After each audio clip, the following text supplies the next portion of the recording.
તો ગુજરાતમાં પ્લાસ્ટિકના કપ પર તો પ્રતિબંધ છે, પરંતુ ચાની કિટલીઓ પર ડિસ્પોઝલ પેપરનો કપ ખુલ્લેઆમ ઉપયોગ થઈ રહ્યો છે અને તે જ લોકોના સ્વાસ્થ્ય માટે ઘાતક સાબિત થઈ શકે તેમ છે।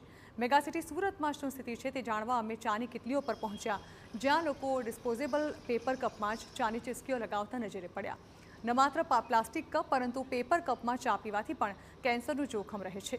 આવું પૂછતા જ મોટાભાગના ગ્રાહકોનો એક જ જવાબ મળ્યો કે તેમની પાસે કોઈ વિકલ્પ જ નથી અને જો ખરેખર પેપર કપ જોખમી હોય તો તંત્ર ફેક્ટરીમાં જ ઉત્પાદન બંધ કેમ નથી કરાવતું।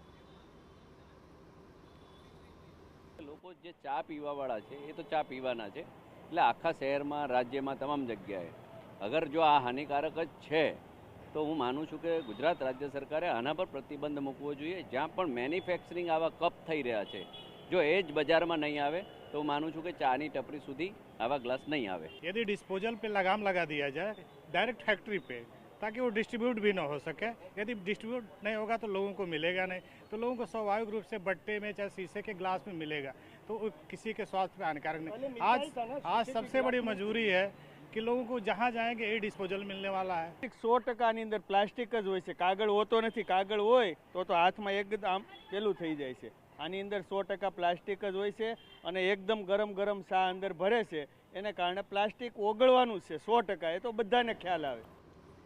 તો હકીકતમાં કાગળના દેખાતા કપ વાસ્તવમાં 100% કાગળના હોતા જ નથી।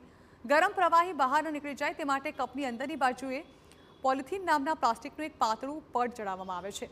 તો કાગળને વોટરપ્રૂફ બનાવવા વપરાતા રસાયણો પર ગરમીના સંપર્કમાં આવતા ચામાં ભળી જાય છે, જેનાથી પાચન તંત્ર તેમજ અન્ય આંતરિક અંગોને નુકસાન થવાની ભીતિ રહે છે।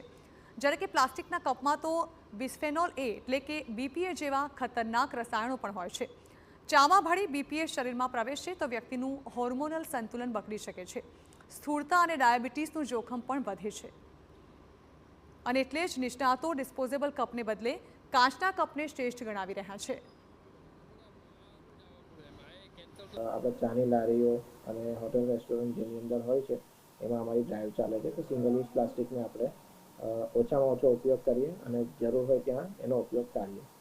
ચાની લારીઓ ઉપર જે મળતા આના પહેલાં જે કપ મળતા હતા એની જગ્યાએ આપણે અત્યારે કાગળના કપ મળે છે અને આનાથી પણ વધુ આગળ જઈએ તો હવે પછી આપણે જે જૂની ટ્રેડિશનલ પદ્ધતિ પ્રમાણે જે કાચના ગ્લાસ હોય એની અંદર પણ અવેરનેસ થાય, એની અંદર પણ ચા મળી શકે, તો જેને ફરી પાછી આપણે જોઈને યુઝ કરી શકીએ, જેનાથી આપણે સિંગલ યુઝ પ્લાસ્ટિકનો અને એ પ્રમાણેનો ઉપયોગ ટાળી શકીએ છીએ। અને હવે વાત સંસ્કારી નગરી વડોદરાની કરી લઈએ। અહીં તો ચાના રસિયાઓનો એક અલગ જ મિજાજ જોવા મળ્યો। અહીં જ્યારે ચાની લારીઓ પર અમે પહોંચ્યા ત્યારે ડિસ્પોઝલ કપમાં જ લોકો ચાની લિજ્જત માણી રહ્યા હતા। અમે જ્યારે તેમને પેપર કપના જોખમ સામે સતર્ક રહેવા પ્રયાસ કર્યો ત્યારે તેમણે શું કહ્યું તે જરા સાંભળો। ચાની સમય પણ બરાબર છે, મને તો આ જ અનુકૂળ છે, અમે તો આમ જ પીએ છીએ। આ બધું ક્લીન વસ્તુ બરાબર છે જે છે તે, કેમ કે પેલું ધોવે ના ધોવે બરાબર આ પીને ફેંકી દેવાનું બરાબર છે। કેન્સર થાય છે એવું એક સર્વે આવ્યો છે તો બેન આવે જે થશે ખરી, પણ અમને આ અનુકૂળ છે। હાનિકારક તો છે, પણ પેલો ચોખ્ખાઈના લીધે બધા આ જ કપનો યુઝ કરે છે। દુકાન પર કાચના કપ પણ હાજર હોય છે, પણ એમાં કેવું છે સાફ સફાઈ બરાબર ના હોય, એના કારણે અમે પેપર કપનો ઉપયોગ કરીએ છીએ। હકીકત એ છે કે વડોદરામાં ચાની લારીઓ પર ગ્રાહકોને કાચના કપ રકાબીનો વિકલ્પ મળી જ રહ્યો છે, પરંતુ ગ્રાહકોને જ તે વિકલ્પ મંજૂર નથી। તેમને તો યુઝ એન્ડ થ્રો વાળા જ કપમાં રસ છે। બીજી તરફ વેપારીનો દાવો છે કે ગ્રાહકો જે માંગે છે તે જ તેમને અપાય છે। જો ડિસ્પોઝેબલ કપ જોખમી હોય તો તંત્ર પ્રતિબંધ કેમ નથી મૂકતું। હાનિકારક ચામાં પ્લાસ્ટિકના કપ હાનિકારક છે, સિગરેટો પીએ પણ હાનિકારક છે, તો પણ સરકાર ચલાવે છે, બધું પૈસા લઈને આપણે વેચીએ છીએ। બંધ કરાવશો અમે બંધ કરી નાખીશું। હા રાખે, કાપના ડિસ્પોઝલ બધું જ રાખીએ, કાપના કપ એટલે કસ્ટમર જે માગે અમે એને આપીએ છીએ।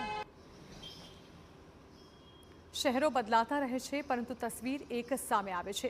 ત્યારે સવાલ એ છે કે પહેલું જાગે કોણ।